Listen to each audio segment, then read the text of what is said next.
Takk Stefán. Ég einmitt með langt nafn og langan starfstitil, þetta rétt svo passa á glæruna hjá mér.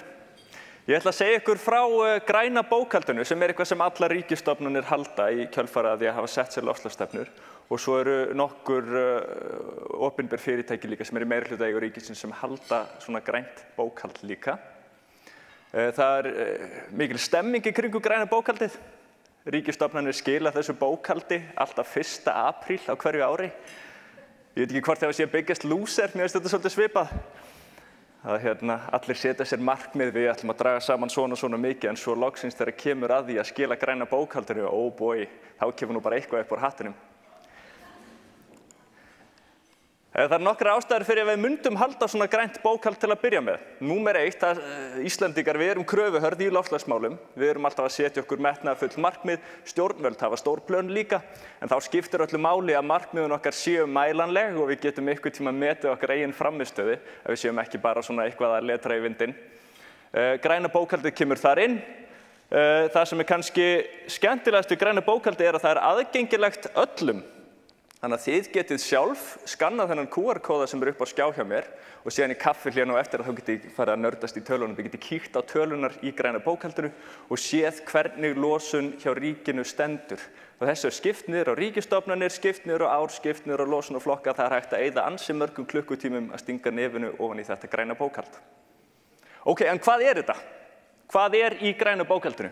Ég setti svona það helsta sem í græna bókhaldinu upp á skjá. Ríkisstofnanir og fyrirtæki skrá þá losun vegna aksturs, vegna flugs, úrgangs og orkunotkunar. Og þetta mjög einfalt í notkun. Það eina sem stofnanir þurfa að gera að skrá inn til dæmis kílómetra ekna eða hverta flugu og losunateymið hjá Umhverfisstofnun sér restina. Þannig að þessar tölur uppfærast, þær eru tiltölulega nákvæmar og mjög áhugaverðar. Ég setti hérna svona skýr líka með spurningamerki. Það ýmislegt annað sem ríkið gerir sem passar ekki inn í þessa flokka. Við erum með kælimiðla, við erum með svæfingagös og það þyrlubensín og ég veit ekki hvað sem kannski hentar ekki fyrir hérna úrskurðarnefnd umhverfis- og auðlindamála að vera að setja sitt græna bókhald. En það ýmislegt fleira sem hægt að finna þannig í græna bókhaldinu. Svona áður en ég fríkið alveg út þá setti ég 2019 lengst til hægri, ekki lengst til vinstri. Og til að setja okkur á réttan stað tíma líka, Friends liðið hérna og Spice Girls, þetta bara herra hnetusmjör og flóni hérna á þessum tíma ás. 2019 var svona kannski síðasta, getum við sagt, eðlilega árið okkar áður en að COVID byrjaði. Nú höfum við öll mismunandi upplifanir af COVID, en þetta upplifun ríkisstofnana, getum við sagt. Það að segja, hvernig breyttist losun ríkisstofnana í COVID? Og ekkert brjálæðslega mikið. Við sjáum það. Og það svona ýmislegt sem við getum hérna dregið út úr þessu, ýmislegt sem við getum lært af þessu. Kannski ef við horfum á súlunar til að byrja með, 2019 áberandi hæst, 2020 næst hæst og 2021 aðeins lægri. Losunarflokkanir breytast mjög mismikið. Þið sjáu til dæmis þessi grái sem flugið, að það hverfur nánast alveg. Og það eitthvað sem mjög mikið í samræmi við okkar upplifun af COVID, eða ekki? Við flugum eiginlega ekkert, kannski líka því að bannað að fljúga, en þetta eitthvað sem virkilega dró úr í rekstri ríkisins. Svo neðsta súlan svolítið áhugaverð líka, það úrgangurinn. Og við kannski höfum ekki sterka tilfinningu fyrir þessu, en losun frá úrgangi dróst líka mjög mikið saman. Ég veit ekki alveg hvað við höfum að segja til að skýra það. Úrgangurinn sjáu, dróst saman 31% og svo 47%, þetta á milli ára, þannig að hann dróst mjög mikið saman 2019 til 2020 og svo aftur 2020 til 2021.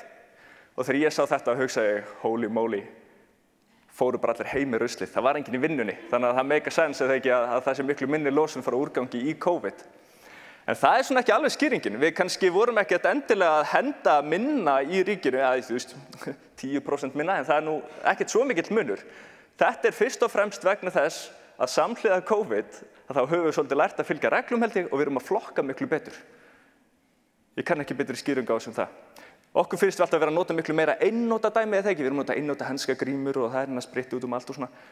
En við erum kannski bara að flokka betur. Það ekki leksía sem við erum vön að draga af COVID eða þannig. En það eitthvað sem við erum að taka eftir núna í græna bókhaldinu. Flugið kannski svolítið áhugavert líka. Það náttúrulega hríðfellur milli ára 2019 og 2020 til 2021. Eykst það. Þetta ekki heldur kannski svo upplifun sem við höfum. Okkur finnst bara aldrei hafa farið neitt. Ég horfði á 4 sísón af Bridgestone hérna í COVID, ég flög ekki neitt.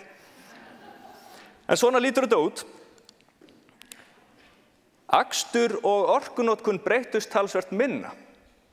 Og aksturinn, já, lækkaði aðeins milli ára, -7%, -11%, það ekkert brjálæslega mikið. Við erum ekkert að keyra neitt minna sem sagt við hjá ríkinu. Við erum fyrst og fremst bara með okkar lögbundnu verkefni, við erum að sinna mengunareftirliti eða eitthvað, ég náttúrulega vinn hjá Umhverfisstofnun þannig að fyrir mér gerir ríkið þetta, en við erum að sinna alls konar eftirliti og lögbundinni þjónustu, við erum ekkert mikið að fara í ísbíltúr, eða kannski 2019 hérna fækkum við ísbíltúr 7%. Nei, ríkið kannski ekkert að keyra neitt það mikið að COVID hafi verið einhver ástæða fyrir samdrætti þar.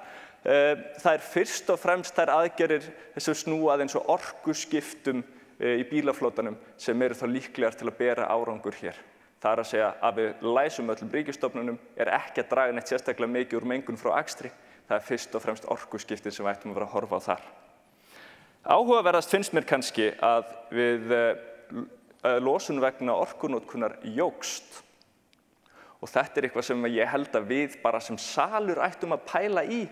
Við erum náttúrulega bæði heima og við erum í vinnunni og við vinnum hjá alls konar fyrirtækjum og við förum út allt.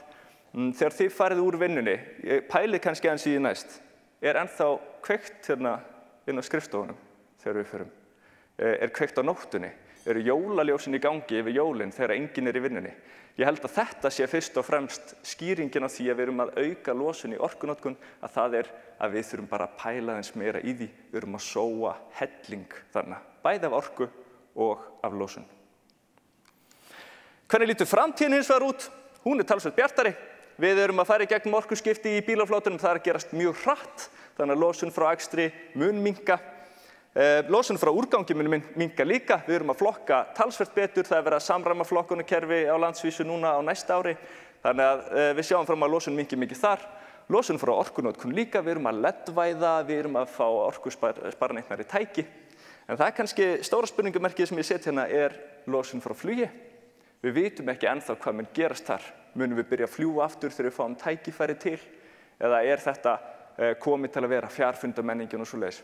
Ég held að það sé mjög gott fyrir okkur sem erum hér að pæla í loftslagsmálum að við höfum líka samband við okkar samstarfsaðila. Við segjum, við erum að taka ráðstefnur í gegnum fjarfundi núna, við erum ánað með það fyrirkomulag. Það það sem við viljum gera, við viljum ekki fara að fljúga aftur. Það mengar svo mikið, skiljið. Þannig ég held að við ættum að tala meira það við okkar samstarfsaðila að við erum ánað með það fyrirkomulag að menga sem minnst. Takk fyrir mig.